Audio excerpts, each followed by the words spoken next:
Jamaica recorded 638 new cases of COVID-19 and 4 additional deaths yesterday, taking the total of confirmed cases to 33,366 and the death toll now to 511. St. Thomas Parish Court closed today with immediate effect as a result of COVID-19. Still tonight, detectives assigned to CTOC seized over $30 million in counterfeit items during an operation conducted in the corporate area yesterday. The issue of counterfeiting continues to plague our country. It continues to plague our world, so Jamaica is not unique. But nonetheless, we as officers, we at CTOC, we have a mandate and we are enforcing our mandate. And the Kingston West Police have listed several men as persons of interest.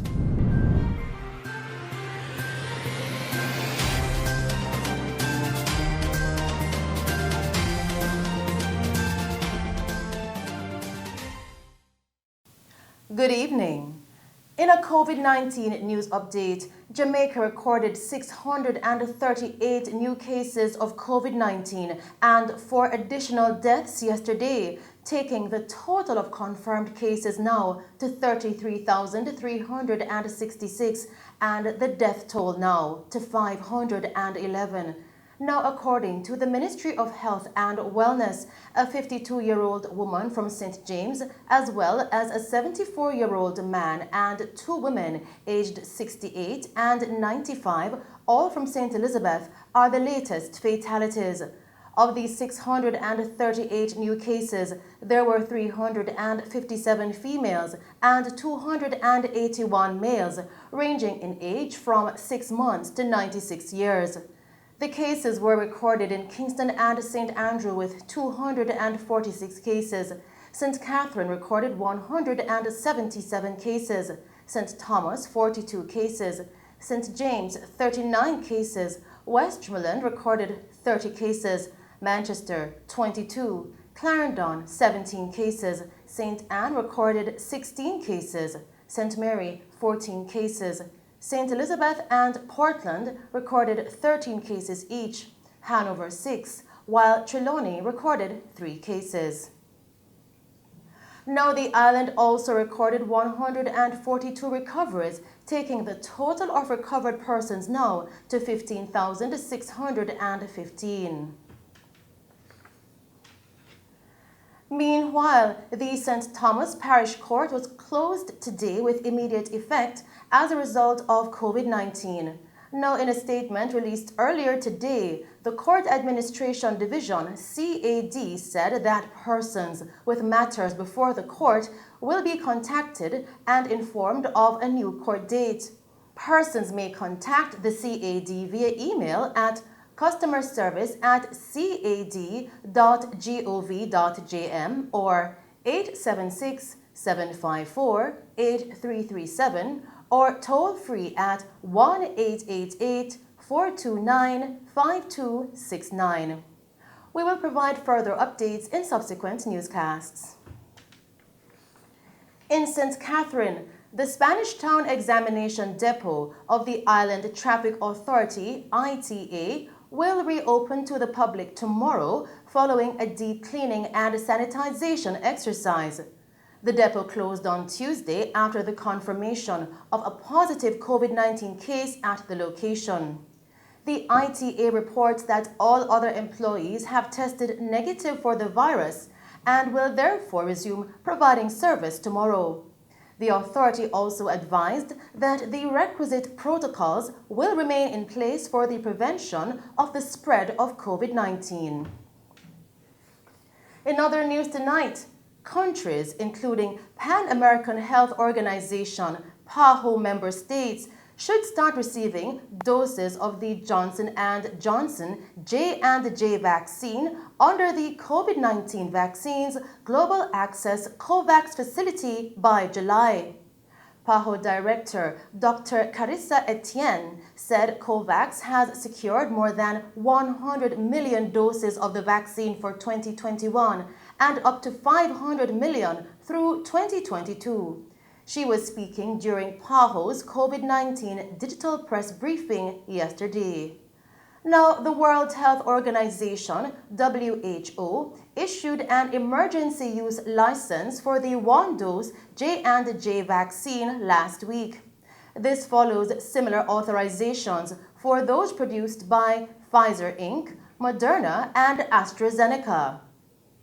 Etienne said the J&J vaccine is a welcome acquisition against the background of a reported rise in COVID-19 infections and deaths in several countries across the Americas. In news from the capital, detectives assigned to the Counter-Terrorism and Organized Crime Investigations Branch CTOC seized counterfeit items during an operation in the corporate area yesterday. Reports coming into our news center tonight are that at approximately 8:30 a.m., the officers were conducting operations on Slipe Road, where a business complex was searched and the counterfeit items found. 2 men were taken into custody and will be interviewed in the presence of their attorneys. Director of the Property Rights Unit in CTOC, Assistant Superintendent Victor Barrett explained that this operation is a part of their ongoing thrust to rid the streets of counterfeit products. This morning we started out on an operation, and we are here at 55 Slab Road.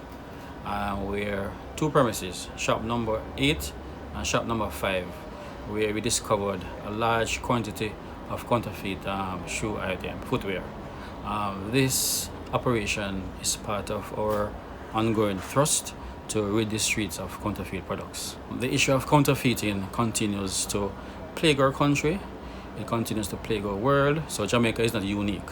But nonetheless, we as officers, we at CTOC, we have a mandate and we are enforcing our mandate.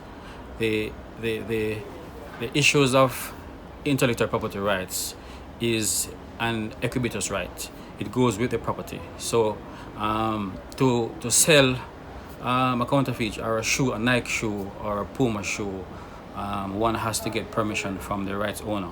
So failure to do that, then it becomes a breach, and hence I use the word equibitus because it goes with the property. One might ask a question, is it that these rights are exhausted?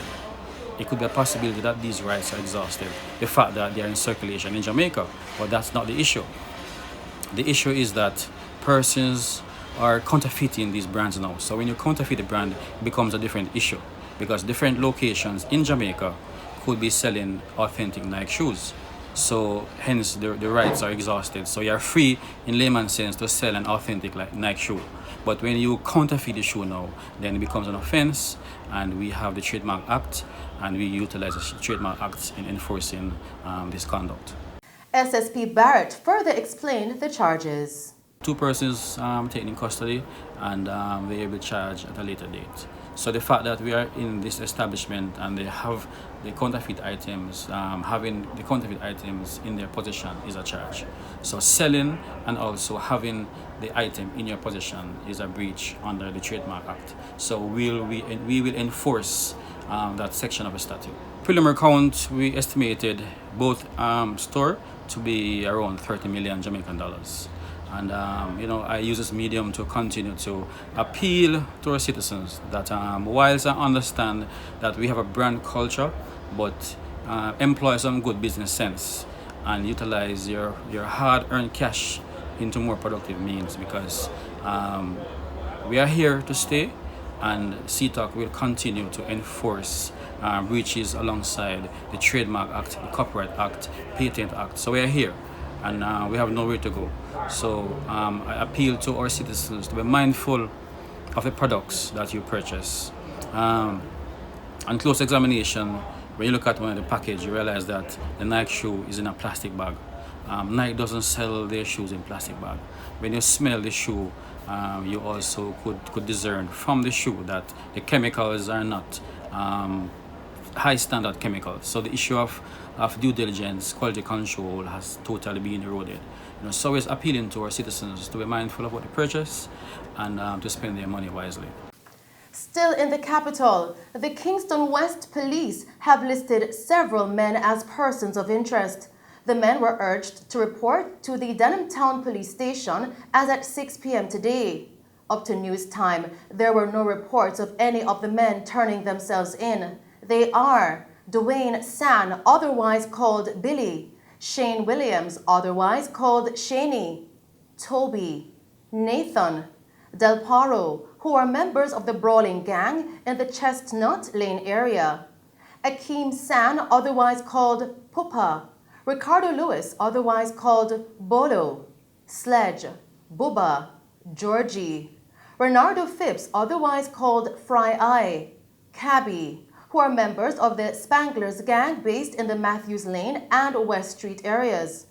Also, Willis Picton, otherwise called Pops, Kadula, Bad Indian, Kem, who are members of the Top Jungle gang based in Arnett Gardens, Kingston 12. Now, anyone with information on the whereabouts of these men is being asked to contact the Denham Town Police at 876-948-6443 or 876-922-6441, Police Emergency 119, or the nearest police station. Still making the news tonight, the Jamaica Constabulary Force JCF says they are continuing to disrupt the operations of the country's criminal organizations. This following the arrests of 2 persons in Bull Bay, St. Thomas on Monday, March 15. A joint security team consisting of members of the JCF's Specialized Operations and the Jamaica Defense Force conducted a mission-driven operation in the Lane Gate community of 11 miles Bull Bay. Operating on credible intelligence, the security forces went into the community aiming to disrupt the activities of members of both the Lane Gate faction as well as the Tankwell gang. Now, it is understood that the 2 rival gangs have been engaged in violent confrontations recently and were planning to commit several violent crimes in the days to come. During the early morning operation, the security forces searched several premises and dwellings and interviewed more than 20 individuals. At the end of the operation, 13 persons were taken into custody. 5 men were held on reasonable suspicion of committing a crime, including 2 persons for illegal possession of a firearm and ammunition. A Browning Beretta 9mm pistol, along with 5 9mm rounds, were seized. Charged with illegal possession of firearm and ammunition are Leroy Farquharson, otherwise called Slooney, 19 years old, and Joeen James, 28 years old, both of 11 miles Bull Bay, St. Thomas. Meanwhile, the JCF is requesting Zanny Peterkin, otherwise called Zaza, and Nesta Morrison, otherwise called Bigga or Grammy Boss, to visit the Specialized Operations Branch, as it is believed they can both be of assistance to the investigation of several major crimes in the St. Thomas Division. Continuing with the news tonight, 2 firearms have been seized and 3 men arrested so far in an ongoing police operation in Woodside, Clarendon. The police say a motor vehicle has also been seized. Meanwhile, in St. James, the Anti-Lottery Scam Task Force of the JCF seized 2 semi-automatic pistols, including an extended magazine and over 100 rounds of ammunition during an operation conducted in Cambridge in the parish this morning. And those are some of the stories making news. We will return with other stories as residents of the Riverside Division in Hanover received free eye checks as part of Councillor Colville Carter Allen's efforts to build a better community. And NEPA is urging persons holding environmental permits to renew them before the March 31, 2021 deadline. But first, we'll take a break and then it's over to Christopher Scott with the very latest in sports.